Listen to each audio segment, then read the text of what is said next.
Welcome to choice academy. அனைவருக்கும் வணக்கம். என் பேர் நாகரூபிணி. இப்போ நம்ம 10th தமிழில் உள்ள இயல் 7 தான் பார்க்க போகிறோம். சிலபஸ்க்கு எது தேவையோ அதை மட்டும் பார்த்துடலாம். முதலாவதாக சிற்றக்கல் ஒளி, மாப்போ சிவஞானம் ஆசிரியர். இது நம்மளுக்கு சிலபஸில் கிடையாது.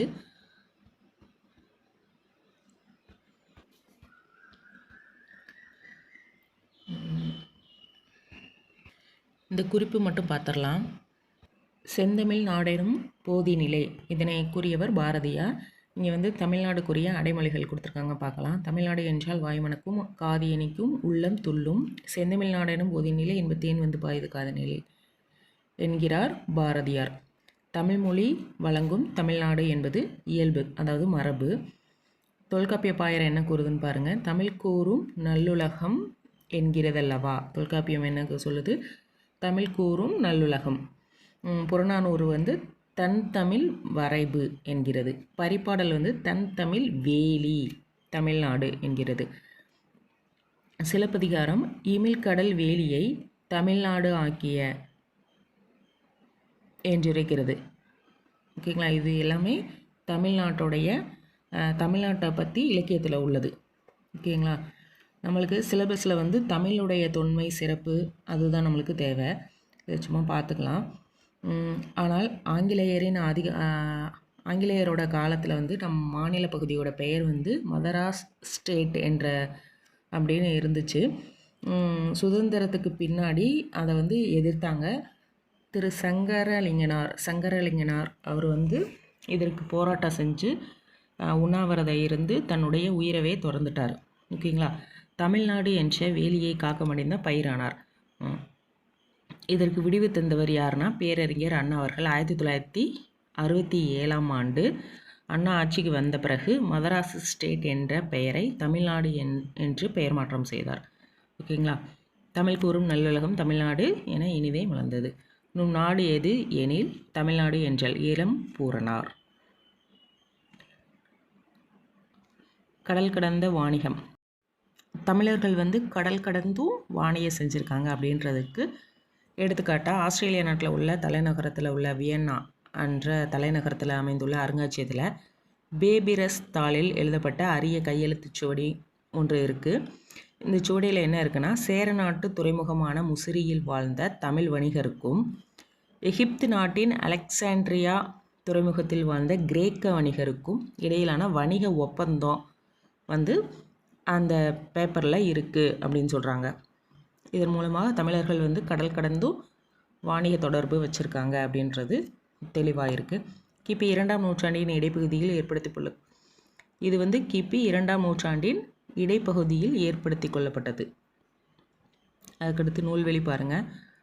ஆசிரியர் மாப்போ சிவஞானத்தின் எனது போராட்டம் என்ற நூலில் இருந்து தான் நம்மளுக்கு கொடுத்துருக்கக்கூடிய பாடப்பகுதி எடுத்திருக்காங்க. இவரை சிலம்பு செல்வர் என அழைக்கிறாங்க. ஓகேங்களா? இவர் காலம் 1906 to 1995.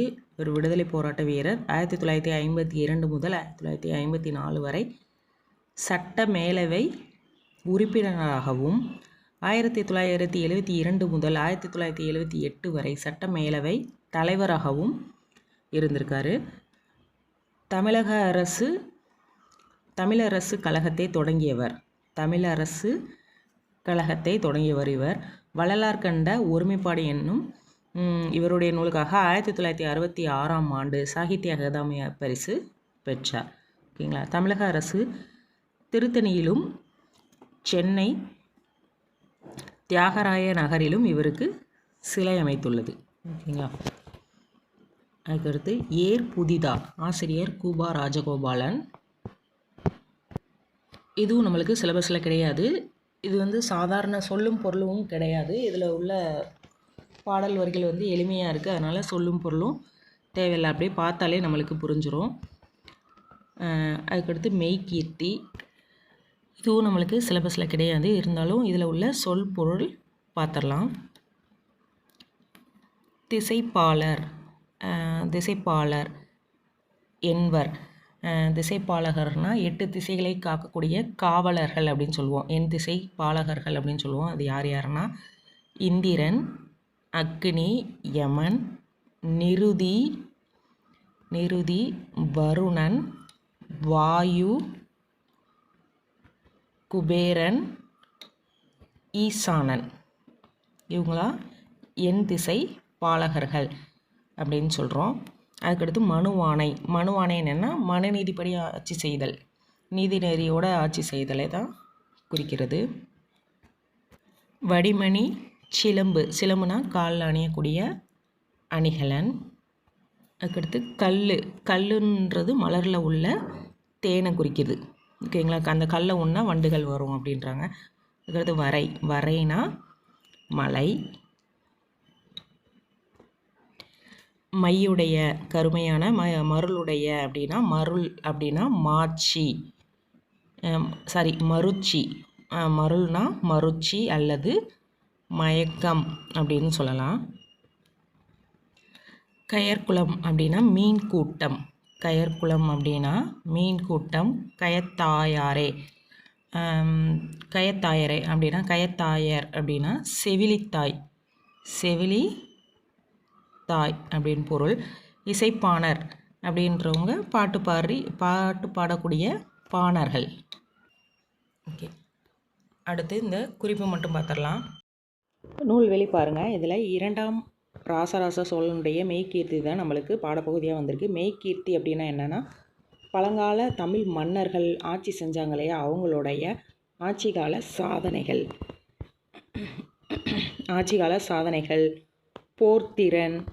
போர்த்திறன் மற்றும் கொடை சிறப்பு, இதெல்லாம் விவரிக்கக்கூடிய கல்வெட்டைத்தான் நம்ம மெய்கீர்த்தி அப்படின்னு சொல்கிறோம். கோப்பர கேசரி, திருப்புவன சக்கரவர்த்தி என்றெல்லாம் பட்டங்கள் பெற்ற 2ஆம் ராசராச சோழனுடைய மெய்கீர்த்தி தான் நம்மளுக்கு பாடப்பகுதியாக வந்திருக்கு. இந்த மெய்கீர்த்தியோட பகுதியின் இலக்கிய நயம் நாட்டின் வளத்தையும் ஆட்சி சிறப்பையும் ஒரு சேர உணர்த்துவதாக உள்ளது. இவருடைய மெய்கீர்த்திகள் 2 இருக்குது. அதில் ஒன்று 91 அடிகள் கொண்டது, இன்னொன்று 16 முதல் 33 அடிகள் கொண்டது. அதுதான் நம்மளுக்கு பாடப்பகுதியாக வந்திருக்கு. இந்த பகுதிக்கான மூலம் தமிழ் இணைய கல்வி கழகத்திலிருந்து பெறப்பட்டது. 1ஆம் ராசராசர் அவங்க காலத்தில் இருந்தே இந்த மெய்கீர்த்திகள் கல்லில் வடிவமைக்கப்பட்டு வருகின்றன. மெய்கீர்த்திகள் கல்வெட்டின் முதல் பகுதியில் மன்னரை பற்றி புகழ்ந்து இலக்கிய நயம்பட எழுதப்படும் வரிகள் இவை புலவர்களால் எழுதப்பட்டு கல் தச்சரால் கல்லில் பொறிக்கப்பட்டவை. ஓகேங்களா? புலவர்களால் எழுதப்பட்டு கல் தச்சர்களால் கல்லில் பொறிக்கப்பட்டவை இந்த மெய்கீர்த்திகள். அதற்கடுத்து சிலப்பதிகாரம், இதுவும் நம்மளுக்கு சிலபஸில் கிடையாது. இதில் உள்ள சொற்பொருள் பார்த்துக்கலாம். சுண்ணம் அப்படின்னா நறுமண பொடி. காருகர் நெய்பவர் அல்லது சாலியர். காருகர் அப்படின்னா நெய்பவர். ஓகேங்களா? நெசவாளர். தூசு அப்படின்னா பட்டு, துகிர் அப்படின்னா பவளம். தூசு பட்டு, துகிர் பவளம். வெறுக்கை செல்வம், நொடை விலை. வெறுக்கைனா செல்வம், நொடை அப்படின்னா விலை. பாசவர் வெற்றிலை விற்போர். ஓசுனர் எண்ணெய் விற்போர். பாசவர்னா வெற்றிலை விற்போர், ஓசுனர் அப்படின்னா எண்ணெய் விற்போர். கண்ணுள் வினைஞர் ஓவியர். மண்ணீட்டாளர் சிற்பி. கிளி அப்படின்றது துணி. இலக்கண குறிப்பு பார்த்துடலாம். வண்ணமும் சுண்ணமும் வெளிப்படையாக வந்திருக்கு. அதனால் எண்ணும்மை. ஓகேங்களா? பயில் தொழில், இதை நம்ம எப்படி சொல்லலாம்? பயின்ற தொழில், பயிலுகின்ற தொழில், பயிலும் தொழில், இப்படி சொல்லலாமா? 3 காலங்களிலையும் சொல்லலாம். இதுக்கு காலம் காட்டாது. இது என்னது? இது வினைத்தொகை. ஓகேங்களா? மயங்கிய பகுபத உறுப்பிலக்கணம். இது எப்படி பிரிக்கலாம்? மயங்கு கூட்டல் இன் கூட்டல் ஈ கூட்டல் ஆ. மயங்கிய. இதில் மயங்கு என்பது பகுதி, சொல்லின் முதலாய் நின்று, அதாவது அடிச்சொல். இதை நம்ம பகுதி அப்படின்னு சொல்லுவோம். இது கட்டளை பொருளில் வரும் பகுதி. இன் இன் வந்து இறந்த கால இடைநிலை, ஒரு செயல் நடந்து முடிந்ததை காட்டக்கூடிய இடைநிலை. இன் இறந்த கால இடைநிலை.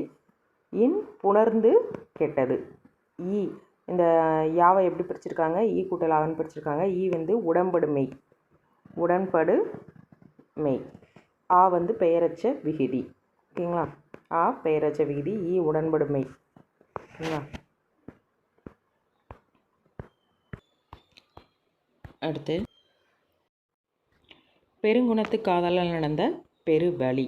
காவேரி பூம்பட்டினத்தில் இருந்து கண்ணகியும் கோவலனும் மதுரைக்கு செல்கிறாங்க.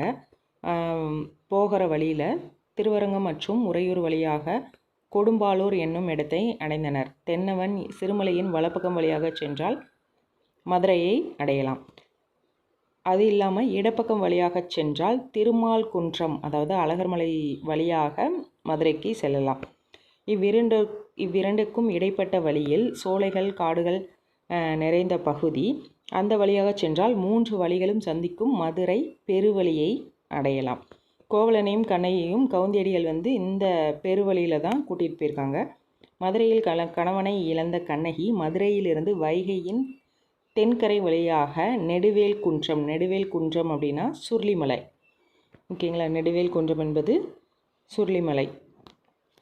சுருளிமலை சென்று வேங்கை காணல் என்னும் இடத்தை அடைந்தாள். அதுக்கடுத்து உரைப்பாட்டு மடை. உரையிடையிட்ட பாட்டுடை செயல் குறிப்பது எது? சிலப்பதிகாரம். ஓகேங்களா? இதில் உரைப்பாட்டு மடை என்பது உரைநடை பாங்கில் அமைந்திருக்கக்கூடிய பாட்டு என்பது பொருள். உரைப்பாட்டு மடை என்பது சிலப்பதிகாரத்தில் வரும் தமிழ் நடையை குறிக்குது. இது வந்து எதுனா உரைநடை பாங்கில் அமைந்திருக்கக்கூடிய பாட்டை குறிக்குது. வாய்க்காலில் பாயும் நீரை வயலுக்கு திருப்பி விடுவது மடை. அதே போல் இதனை செயலாக்கி, அதாவது பேசும் உரைநடைய செயலாக்கி வயலில் பாய்ச்சுவது உரைப்பாட்டு மடை. ஓகேங்களா? வாய்க்காலில் உள்ள நீரை வயலுக்கு திருப்பி விடுவது மடை. அதே போல் இந்த நம்ம பேசுகிறத வந்து செயலாக்கி வயலில் பாய்ச்சுவது உரைப்பாட்டு மடை அப்படின்னு சொல்கிறாங்க. ஓகேங்களா?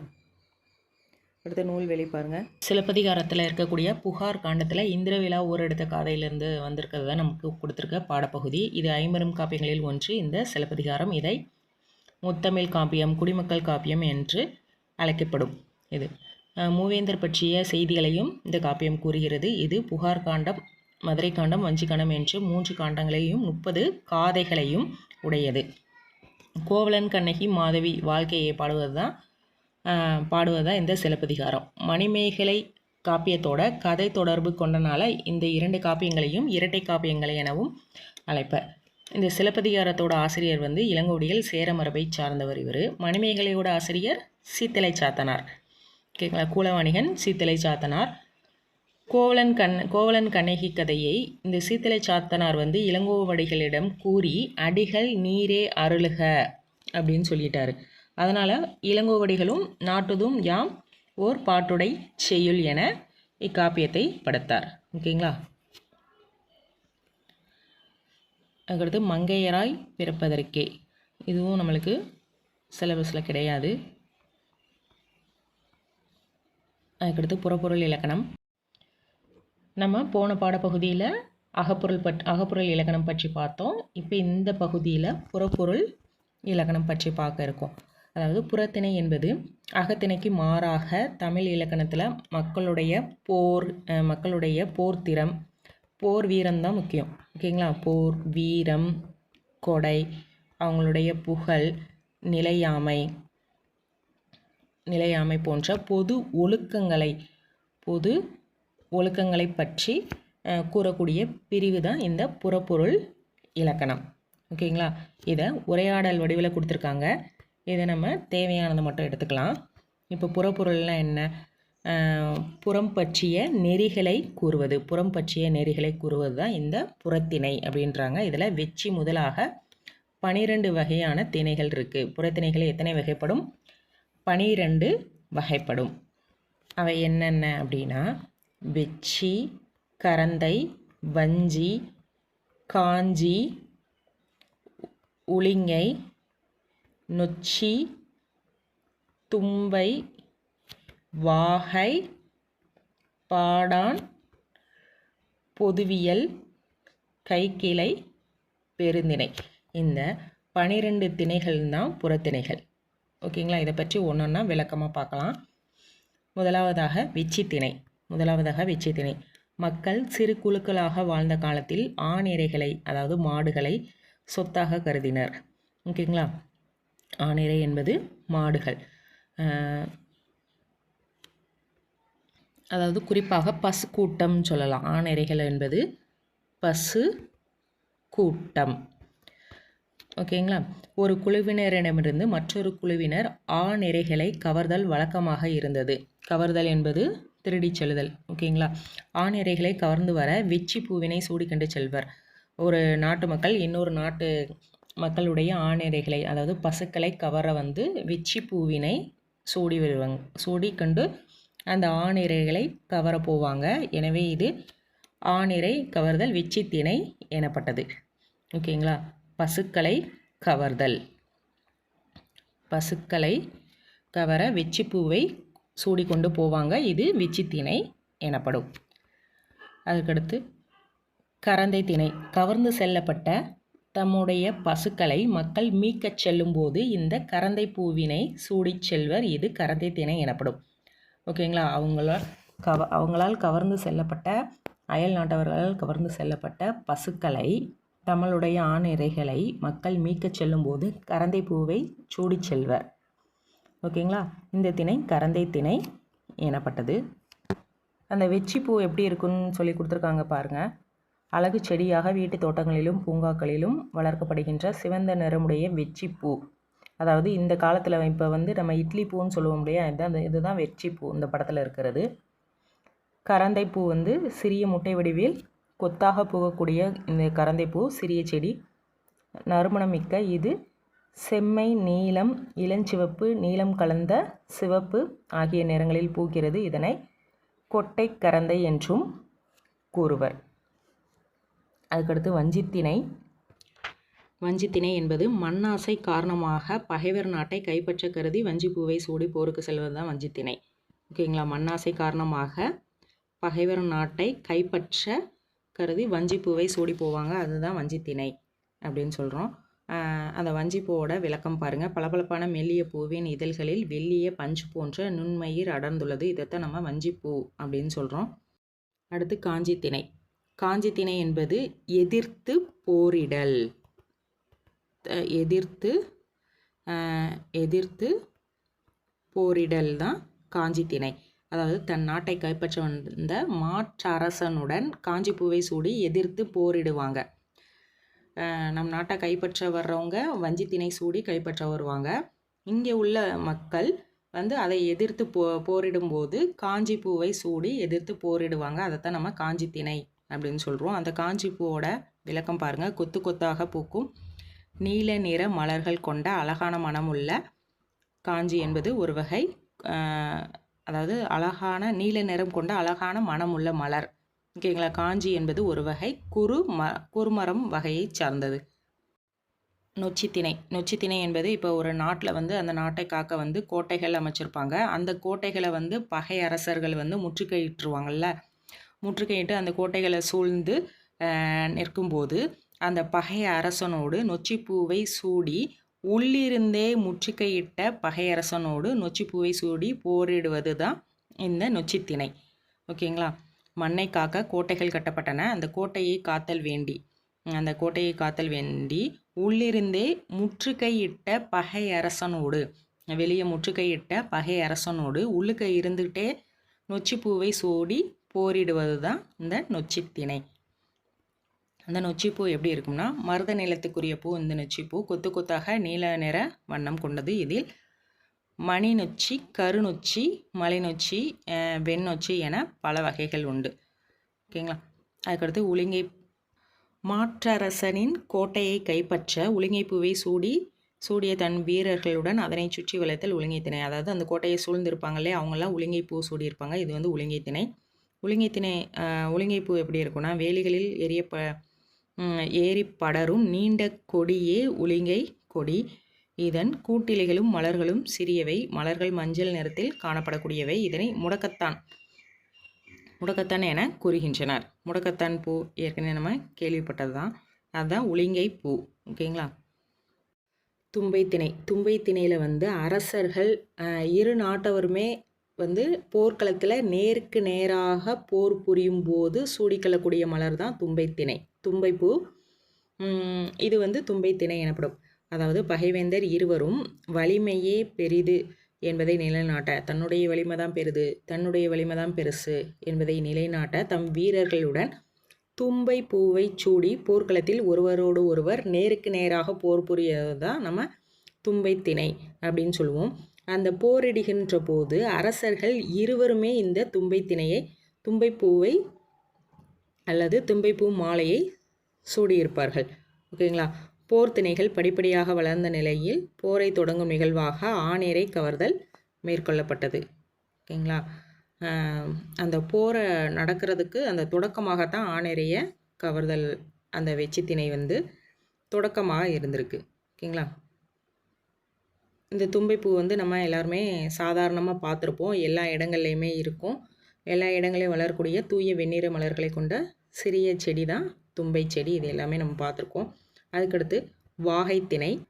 அந்த போரில் வெற்றி பெற்ற மன்னன் வாகைப்பூவை சூடிக்குவாங்க. போரிலே வெற்றி பெற்ற மன்னன் வாகைப்பூவை சூடி மகிழ்வது வாகைத்திணை. வாகை என்றாலே வெற்றி என்று பொருள். வாகைப்பூ எப்படி இருக்கும், இப்படி தான் இருக்கும் பார்த்துக்கோங்க. மங்கிய வெண்ணிற நறுமணம் கொண்ட கொத்து கொத்தாக மலரும் பூ தான் வாகைப்பூ. ஓகேங்களா. அடுத்து பாடான் திணை.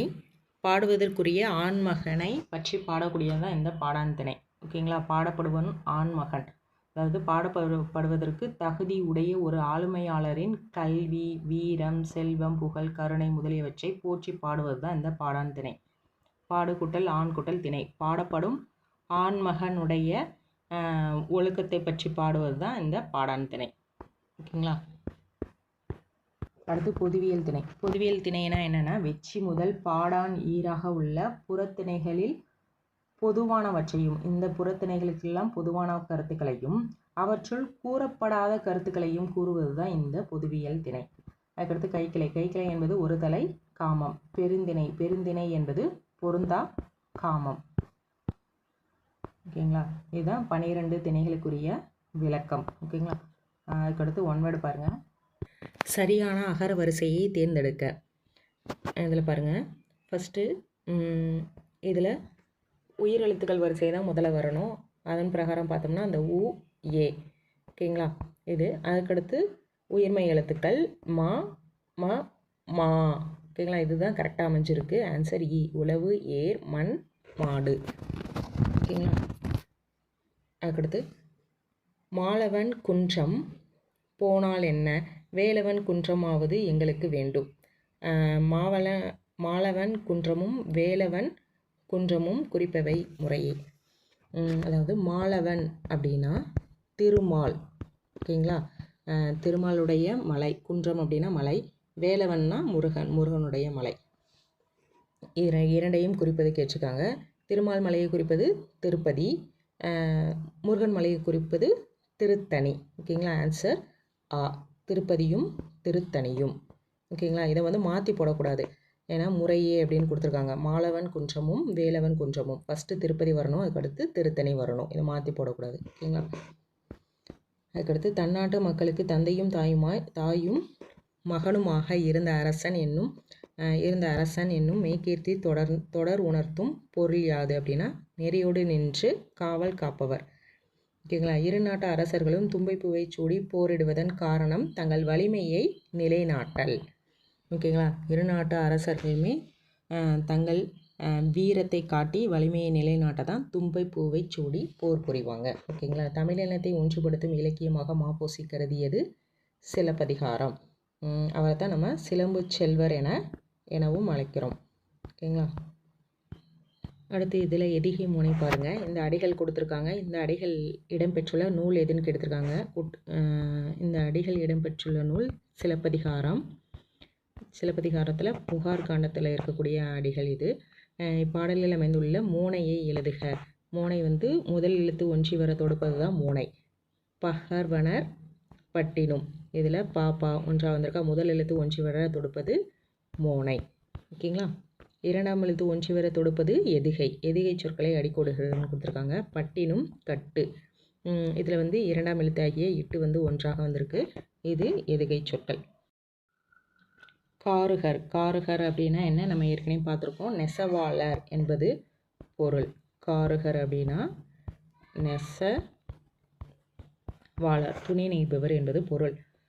இப்பாடலில் குறிப்பிடப்படும் நறுமணப் பொருட்கள் ஆரமும் அகிலும். அகிலும் ஆரமும். ஆரம் அப்படின்னா சந்தனம். சந்தனம் என்பது பொருள். ஓகேங்களா. அதுக்கடுத்து மொழிபெயர்க்க பாருங்கள். அதுக்கு முன்னாடி இந்த பத்தியோட மையக்கருத்து கேட்டிருக்காங்க. இது நமக்கு தேவையில்லை, இருந்தாலும் சும்மா பார்த்துக்கலாம். இந்த பத்தியில் வந்து மெய்கீர்த்தி பற்றி தான் கொடுத்துருக்காங்க. அதாவது பேரரசர்களோட போர் வெற்றிகளையும் வரலாற்று சிறப்புகளையும் கூறும் கல்வெட்டுகளின் தொடக்க பகுதி தான் நம்ம மெய்கீர்த்தி அப்படின்னு சொல்லுவோம். இது வந்து முதலாம் ராசராசன் காலத்திலேருந்தே இந்த மெய்கீர்த்திகள் சாசனங்களாக பொறிக்கும் வழக்கம் முறைப்படி தொடங்கியுள்ளது. இதுதான் இந்த பத்தியினுடைய மையக்கருத்து. இதை சும்மா தெரிஞ்சுக்கிட்டால் போதும். பத்தி கொடுத்து வினா கேட்கக்கூடிய கொஸ்டினில் இந்த மாதிரி கொடுக்கலாம். கொடுத்தாங்கன்னா அதில் ஆப்ஷன்ஸ் கொடுத்துருப்பாங்க. அதில் நம்ம இந்த பத்தியில் உள்ளது ரிலேட்டடாக போடணும். ஓகேங்களா. அடுத்து மொழிபெயர்க்க பார்த்துடலாம். Among the 5 geographical division of the Tamil country in Sangam literature. Among அப்படின்னா இடையில், ஜியாகிரபிக்கல் டிவிஷன் அதாவது புவியியல் பிரிவுகள். 5 சங்க இலக்கியத்தில் வந்து தமிழ்நாட்டின் 5 புவியியல் பிரிவுகள் இருந்திருக்கு. அதில் த மருதம் region was fit for cultivation. Cultivation அப்படின்னா விவசாயம். விவசாயத்துக்கு மருத நிலம்தான் ஃபிட்டாக இருந்திருக்கு. அதாவது மருத நிலம்தான் மிகவும் வளமான நிலங்களை கொண்டிருந்ததால் விவசாயத்திற்கு ஏற்றதாக இருந்திருக்கு. அந்த 5 வகையான நிலங்கள் இருக்கு இல்லையா, குறிஞ்சி, முல்லை, மருதம், நெய்தல், பாலை. அதில் மருத நிலம்தான் விவசாயத்திற்கு ஏற்றதாக இருக்குது அப்படின்னு சொல்கிறாங்க. as it had the most fertile land அப்படின்னா most fertile landனா வளமான நிலம்.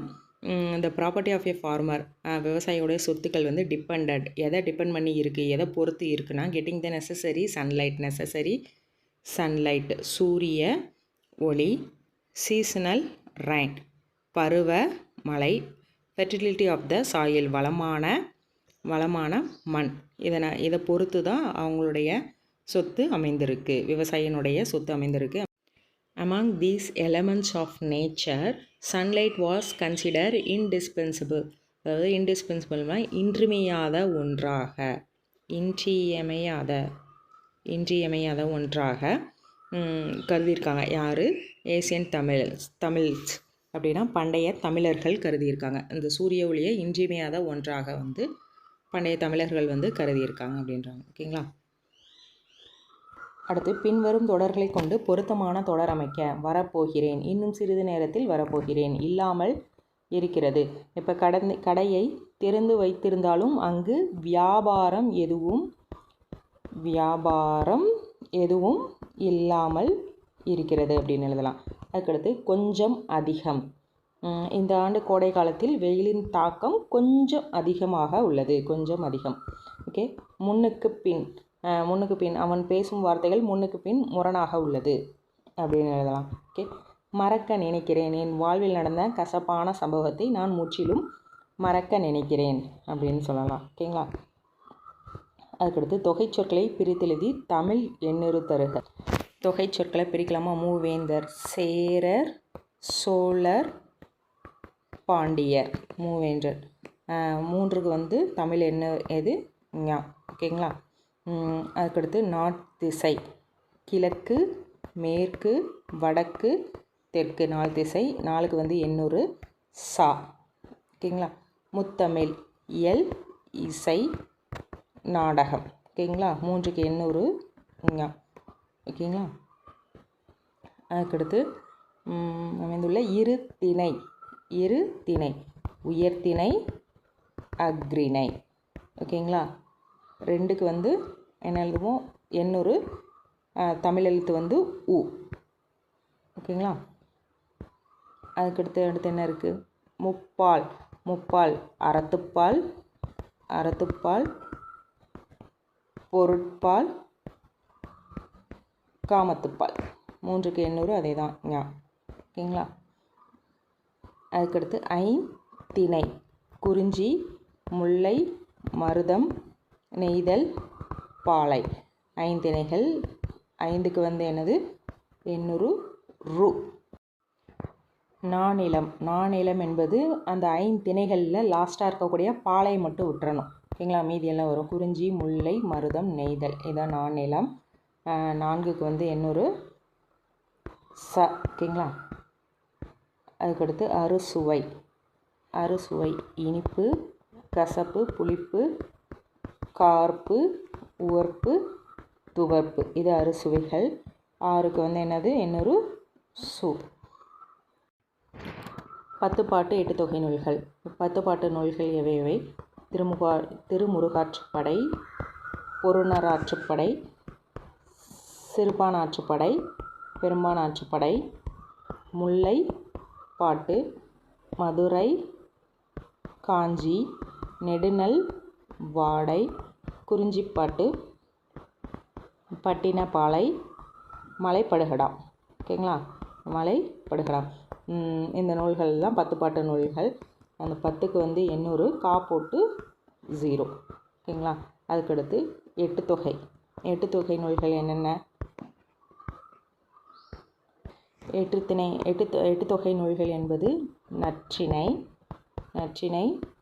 குறுந்தொகை, ஐங்குறுநூறு, பதிற்றுப்பத்து, பரிபாடல், கலித்தொகை, அகநானூறு, புறநானூறு. இந்த 8 நூல்கள் தான் 8 தொகை நூல்கள் அப்படின்னு சொல்லுவோம். அந்த 8க்கு வந்து எண்ணூறு என்பது ஆ. அடுத்து பாரதிதாசனுடைய கவிதை வரிகள் கொடுத்துருக்காங்க. இது வந்து நம்மளுக்கு சிலபஸில் இருக்கார் பாரதிதாசன். இதை நம்ம பார்த்துக்கலாம். மகள் சொல்லுகிறாள், அதாவது கவிதையை உரைநடையாக மாற்ற சொல்லி கொடுத்துருக்காங்க. பாருங்கள். மகள் சொல்லுகிறாள், அம்மா எனக்கு காதுக்கொரு தோடு நீ அவசியம் வாங்கி வந்து போடு, சும்மா இருக்க முடியாது, நான் சொல்லிவிட்டேன் உனக்கு இப்போது. இதை எப்படி உரையாடலாக மாற்றலாம்? அம்மா கம்மா போட்டுட்டு என் காதுகளுக்கு தோடு வேண்டும், நீ கண்டிப்பாக வாங்கி தர வேண்டும், சும்மா இருக்க முடியாது, எனக்கு உடனே தோடு வேண்டும் என்று சொல்லிவிட்டேன் அப்படின்னு உரைநடையாக எழுதலாம். ஓகேங்களா? தாய் சொல்லுகிறார், காதுக்கு கம்மல் அழகன்று, நான் கலருவதை கவனி நன்று, நீதர் மொழியை வெகு பணிவாய் நிதம் நீ கேட்டு வந்து காதில் அணிவாய் அப்படின்னு அம்மா சொல்கிறாங்க. இதை எப்படி உரையாடலாம் மாற்றலாம் அப்படின்னா, மகளே, காதுக்கு கம்மல் வந்து அழகு கிடையாது, நான் அதை கலற்றி வைப்பதை கவனித்துக்கொள், நான் கலருவதை கவனி, நான் அதை கலற்றி வைப்பதை கவனித்துக்கொள், நீ பிறர் போற்றும் நல்ல பண்புகளை கற்றுக்கொள், அதாவது நீதர் மொழியை வெகு பணிவாய் நிதம் நீ கேட்டு வந்து காதில் அணிவாய், அதாவது நல்ல பண்புகளை கேட்டு கற்றுக்கொண்டு அதை உன் காதுக்கு அணிகலனாக அணிந்து கொள் அப்படின்னு அந்த தாய் சொல்கிறாங்க. மகள் மேலும் சொல்கிறாய், கைக்கு 2 வளையல் வீதம் நீ கடன்பட்டு போட்டிடினும் போதும், பக்கியன்றனை எல்லோரும் என் பாடசாலையில் சொல்ல நேரும். அதாவது மகள் என்ன சொல்கிறாங்கன்னா, என் கைகளுக்கு வந்து 2 வளையல்கள் வந்து வேணும், கண்டிப்பாக நீ போடணும், கடன் பட்டாவது போட வேண்டும், இல்லை என்றால் என் பள்ளி தோழிகள் பாடசாலையில் வந்து பள்ளி தோழிகள் வந்து ஏளனம் செய்வார்கள் அப்படின்னு மகள் சொல்கிறாங்க. அதுக்கு அந்த தாய் சொல்கிறாங்க. அடுத்து தாய் சொல்லக்கூடிய சமாதானம், வாராவிருந்து வந்த கலையல் அவர் மகிழ உபசரித்தல் வளையல், ஆறாவுமதே மதி துலங்கு பெண்ணே அவர் சொல்வதுன் கைக்கு விலங்கு. அதாவது வீட்டிற்கு வரும் விருந்தினர்களை வந்து இன்முகத்தோடு உபசரிப்பதே கைகளுக்கு உண்மையான வளையல் அப்படின்னு சொல்கிறாங்க. 6வதே மதித்துலங்கு, அறிவை வளர்க்கக்கூடிய நூல்களை படித்து அறிவு தெளிவாக விளங்குவதே பெண்களுக்கு உண்மையான அழகு அப்படின்ற மாதிரி அவங்க அம்மா சொல்கிறாங்க. ஓகேங்களா. அதுக்கடுத்து பின்னும் மகள், ஆபரணங்கள் இல்லையானால் என்னை யார் மதிப்பார், தெருவில் போனால். தெருவில் போனால் ஆபரணங்கள் நகைகள் இல்லைன்னா என்னை யாரும் மதிக்க மாட்டாங்க. கோபமாக அம்மா இதை சொன்னால் என் குறை தவிர்க்க முடியும் அப்படின்னு மகள் சொல்கிறாங்க. அதுக்கு அம்மா சொல்கிறாங்க பாருங்கள், கற்பது பெண்களுக்கு ஆபரணம், கற்பது தான் பெண்களுக்கு உண்மையான ஆபரணம், அணிகலன் அப்படின்னு சொல்கிறாங்க. கெம்பு கல் வைத்த நகை தீராத ரணம், நகை வந்து தீராத ரணமாக இருக்கும். ஓகேங்களா. அந்த கற்பதை விடுத்துட்டு பவளமும் கெம்பு கல் பதித்த நகைகளை அணிவது வீண் ஆடம்பரம் அப்படின்னு சொல்கிறாங்க. கற்ற பெண்களை இந்த நாடு தன் கண்ணில் ஒற்றி கொள்ளுமன் போடு, அதாவது கற்ற பெண்களை வந்து இந்த நாடே தன் கண்ணில் ஒற்றி கொண்டு போற்றும் அப்படின்னு அந்த தாய் சொல்கிறாங்க. ஓகேங்களா. இதன் ஆசிரியர் பாரதிதாசன். ஓகே. அதுக்கடுத்து ஊர் பெயர்களின் மறு, இது ரொம்ப முக்கியம். ஊர் பெயர்கள் வந்து காலப்போக்கில் பேச்சு வழக்கில் மருவி, அதாவது மாறி வழங்குவதை தான் நம்ம மறு அப்படின்னு சொல்கிறோம். ஓகேங்களா. இங்கே எடுத்துக்காட்டு வந்து தஞ்சாவூர் தஞ்சை என மாறி இருக்கிறது, அது சொல்லியிருக்காங்க. இப்போ பாருங்கள். அதுக்கடுத்து புதுக்கோட்டை, புதுக்கோட்டை என்பது புதுகை. திருச்சிராப்பள்ளி திருச்சி, திருச்சிராப்பள்ளி திருச்சி. உதகமண்டலம் உதகை, உதகமண்டலம் உதகை. கோயம்புத்தூர் கோவை என மருவியது. அதுக்கடுத்து நாகப்பட்டினம் நாகை. புதுச்சேரி புதுவை, புதுச்சேரி புதுவை. கும்பகோணம் குடந்தை, கும்பகோணம் குடந்தை, இது ரொம்ப முக்கியம். கும்பகோணம் குடந்தை. திருநெல்வேலி நெல்லை, திருநெல்வேலி நெல்லை. ஓகேங்களா. அதுக்கடுத்து மன்னார்குடி, மன்னார்குடி மன்னை, மன்னார்குடி மன்னை. மயிலாப்பூர் மயிலை. சைதாப்பேட்டை சைதை. ஓகேங்களா. அதுக்கடுத்து அகராதியில் காண்க. மிரியல், மிரியல் அப்படின்னா மிளகு என்று பொருள். மிரியல் என்பது மிளகு. வருத்தனை, வருத்தனை அப்படின்னா ஊதியம், ஊதியம் அல்லது கூலி அல்லது சம்பளம் அப்படின்னு சொல்லலாம். ஓகேங்களா. அதசி, அதசி அப்படின்னா சணல், அதசி அப்படின்னா சணல் அல்லது ஆளி, இது ஒரு வகை செடின்னு சொல்லலாம். ஓகேங்களா. அதசி. ஓகேங்களா. அதுக்கடுத்து துறிஞ்சில், துறிஞ்சில் என்பது ஒரு வகை மரம், குறிப்பாக நம்ம சீயக்காய் மரத்தை சொல்லலாம். ஓகேங்களா. சீயக்காய் மரம் துறிஞ்சில். ஓகேங்களா. அதுக்கடுத்து கலைச்சொற்கள். கன்சுலேட் துணை தூதரகம், பேட்டன் காப்புரிமை, டாக்குமெண்ட் ஆவணம், பேட்டன் காப்புரிமை, டாக்குமெண்ட்னா ஆவணம். ஓகேங்களா. கில்ட் வணிக குழு, இரிகேஷன் பாசனம், டெரிட்டரி நிலப்பகுதி. ஓகே ஸ்டூடெண்ட்ஸ், நம்ம இந்த பகுதியில் 10th தமிழில் உள்ள இயல் 7 முழுமையும் பார்த்துட்டோம். தேங்க்யூ.